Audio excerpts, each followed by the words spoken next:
Eh bien salut tout le monde, j'espère que vous allez bien. Alors je fais la suite de la vidéo qui a 15 jours, qui vous a vraiment plu. Et là pour le coup on va se baser que sur des jeux sur le nouveau moteur qui vont arriver courant 2023, voire même 2024, et certains jeux qui sont déjà sortis. Avec bien sûr ce nouveau moteur Unreal Engine 5, qui nous promet vraiment des grosses prouesses, surtout en photoréaliste. Et il y a beaucoup de commentaires qui m'ont été adressés sur les vidéos YouTube en me disant « Dom, comment ça se fait qu'on n'a que 8 Go de VRAM sur nos cartes graphiques, même encore actuellement, comme on a pu le voir dans les Tech Actu, et en fait, il y a certains jeux qui sont à la limite. » Alors, je vous ai fait un petit tableau que je vous afficherai là, ou peu importe, je vous l'afficherai quelque part, et vous allez voir que en fait, en 720p, 2 Go de RAM suffit. Aujourd'hui, le plus gros parc d'écran, c'est du 1080p. La tendance commence à changer et je le vois bien moi avec ma boutique, c'est qu'aujourd'hui les gens, le 1080p le dénigrent un peu pour passer à du 1440p. C'est vrai, c'est beaucoup plus beau puisqu'on a 2 fois plus de pixels que du 1080p et effectivement, à l'œil, eh ben, ça flatte la rétine. Donc pour du 1080p, il faut entre 2 Go de VRAM, voire 6 Go de VRAM pour vraiment des AAA, des très gros jeux. Par contre, là où ça va commencer à pêcher au niveau des 8 Go de VRAM, c'est en 1440p. Parce que là, on va passer de 4 Go de VRAM à vraiment 8 Go de VRAM. Et c'est pour ça que les cartes qui sont en train de sortir aujourd'hui ne sont pas vraiment obsolètes. Ce n'est pas ça, ce n'est pas le terme. Mais par contre, ils ne seront pas future-proof dans plusieurs années. Puisque la 4K arrive avec 8 Go de VRAM, voire même plus. Et là, ça va pêcher avec les 8 Go. Mais pour l'instant, on va se concentrer sur les jeux vidéo qui vont sortir. On va passer à l'essentiel du sujet, les jeux vidéo. J'en ai choisi 10. Et pour rappel, le petit tableau que je vous ai montré avec les VRAM, ça regroupe un ensemble de jeux. Il faut prendre vraiment ça avec des pincettes. Pour le coup, j'ai choisi le premier jeu, et c'est un jeu, franchement, qui me botte, qui va sortir prochainement, c'est Instinction.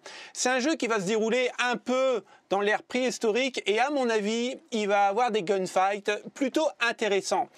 Mais ce qui nous intéresse, c'est quelle machine peut le faire tourner. Vous pourrez voir la démo, franchement, ça vaut le coup, et croyez-moi, au niveau graphisme, c'est du lourd. Alors, en recommandation minimale, un i3, un 3220 ou un AMD équivalent, 8 Go de mémoire et une GTX, attention, 660 ou alors une 1050. Pour AMD, une HD 7770 fera largement l'affaire. Donc, encore une fois, pour la version minimale, pas besoin d'écouter le marketing. Pour la version plutôt recommandée, et c'est ce que je recommande aussi, on est sur un i5 6600, comme quoi il fait encore très bien le taf, ce petit i5, ou alors un Ryzen 5 1400. Et ouais, 12 Go de mémoire et une GTX 970, voire une R9 390X. En fait, il vous faudra minimum 4 Go de VRAM. Donc pour le coup, ça risque de passer en 1080p.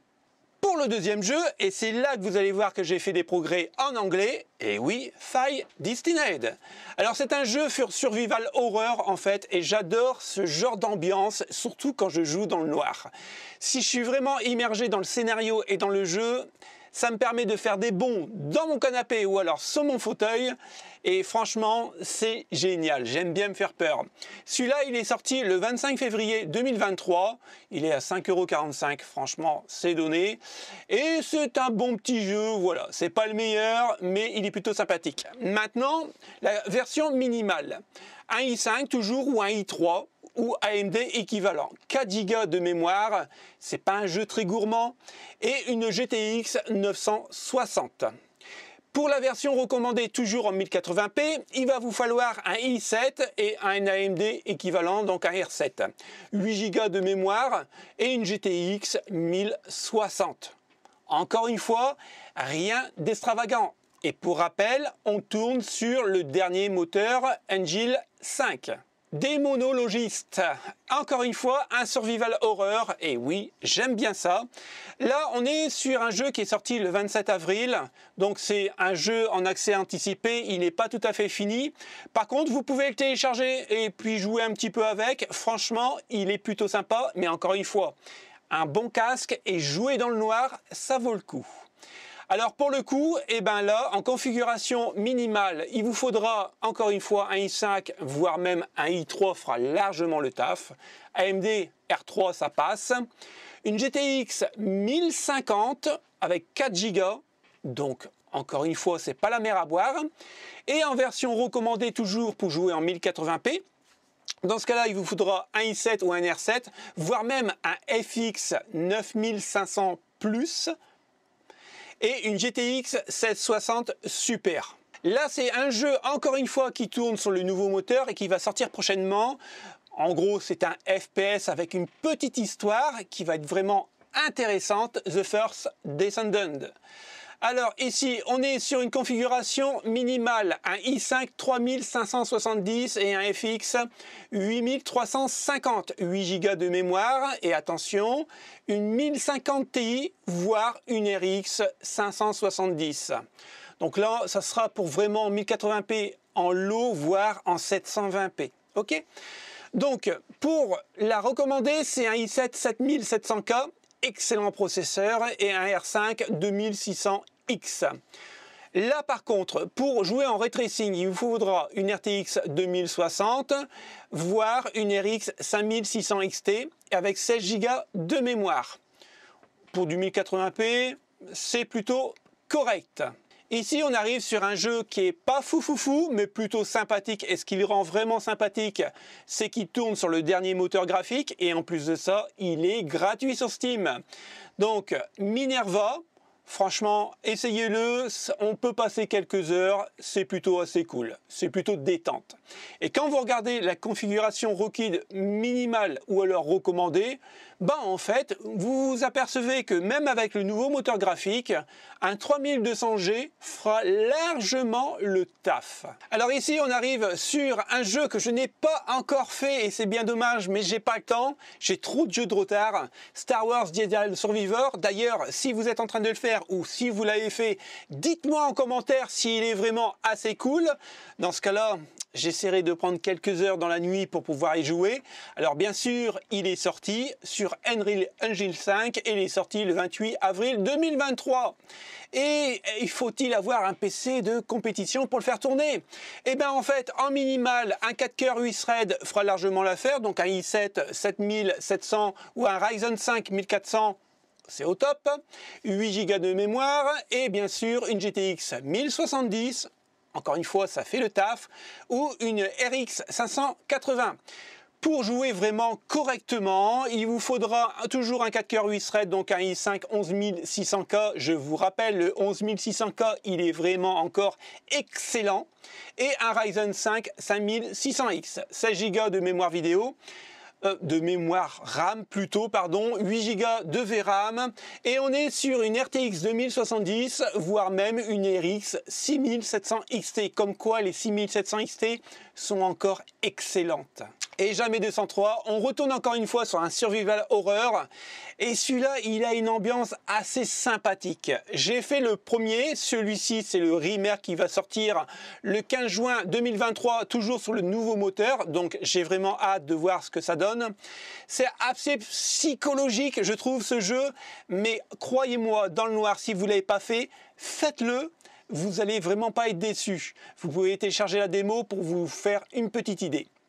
Alors, ici, en version minimale, il vous faudra un i5 4690, voire même un Ryzen 3 1200, 8 Go de mémoire, une GTX 1060, ça commence à remonter dans le temps, 3 Go, voire une RX 580, 4 Go.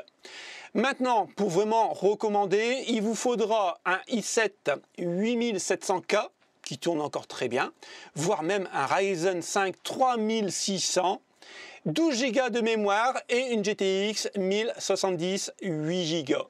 Alors prochainement, Bloober Team va ressortir un remake de Silent Hill 2, qui est pour moi l'épisode le plus marquant de cette série. Il est vraiment très très beau.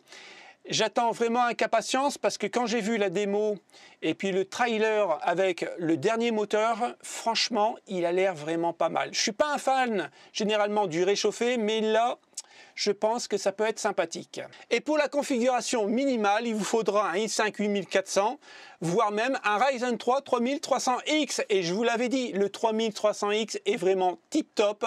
Si vous avez l'occasion de le prendre en occasion vraiment pas trop cher, prenez-le, vous ne serez pas déçus, vous penserez à moi. 12 Go de mémoire et bien sûr une RX 5700, voire même une GTX 1080. Pourquoi se ruiner? Pour la version recommandée, un i7 8700K, un Ryzen 5 3600 voire même 3600X, 16 Go de mémoire, une 2080 en RTX et bien sûr une 6800 XT. Là par contre, ça commence à devenir assez gourmand au niveau des cartes graphiques. On refait un retour dans le paranormal avec ce jeu. La date n'est pas encore déterminée pour la sortie du jeu.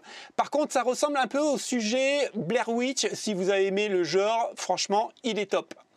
Alors, en version minimale, il vous faudra un Ryzen 3 1200, un i5 7500, une RX 560, voire une GTX 1050 Ti, 8 Go de RAM. Pour la version recommandée, toujours un R5 3600, encore quoi? Il fait le boulot quoi. i7 8700, 16 Go de RAM, une RX 5700 et une GTX 1070 les amis. Pour le dernier titre de cette vidéo, j'ai choisi le jeu Stalker 2. C'est un jeu que j'attends vraiment avec impatience. Sorti courant décembre 2023 et toujours sur le dernier moteur graphique. Et quand vous regardez les petits trailers, croyez-moi, ça envoie du lourd au niveau des graphismes. Pour la version minimale, il vous faudra un R5 1600X, voire même un i5 7600K. 8 Go de RAM et bien sûr une RX 580, 8 Go, voire même une GTX 1060 avec 6 Go. Pour vraiment la version recommandée, un R7 3700X, j'en ai un, il fait encore très bien le taf, un i7 9700K, 16 Go de RAM, une RX 5700 XT avec 8 Go, voire même une RTX 2070. Si vous voulez vraiment du ray tracing sur le jeu, et pourquoi pas vous faire plaisir avec une GTX 1080 Ti avec 11 Go de RAM. Donc là on commence vraiment à monter en gamme au niveau carte graphique. On va tirer la conclusion de ce qu'on a vu précédemment et encore une fois, il n'y a qu'une chose à dire. Gardons notre matos, laissons le marketing des marques sur le côté et on ne casse pas la tirelire. On va économiser peut-être pour les prochaines générations qui vont arriver courant 2024 en espérant qu'elles sont moins chères que celles actuellement et surtout que ce n'est pas des refresh encore une fois. Donc, gardez votre matos, jouez bien, on se retrouve mardi pour le Tech Actu et passez un bon week-end. Salut les potes, ciao ciao.